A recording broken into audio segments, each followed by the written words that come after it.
1994 году, как он сюда приехал, он сразу в Симферополе занял первое место, потом поехал в Киев.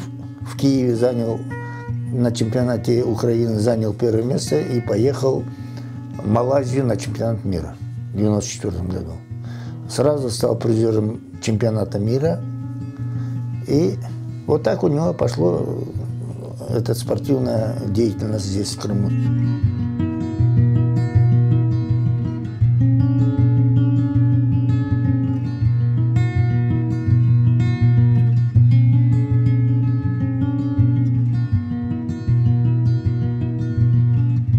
У него более 40 медалей. Они весом где-то около 20 килограммов. Все кубки, почти что, кроме 2 кубков, то, что ему дали, значит, где-то около 20, находится в музее. Этот самый музей находится в Феодосии, в спортивном комплексе «Кристалл».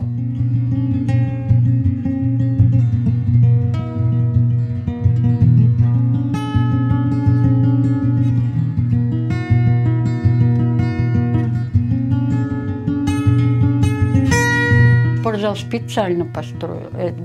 Мы думали, комнаты там будет, а когда поднялись, увидели, что у него там спортзал. Он фанат был уже.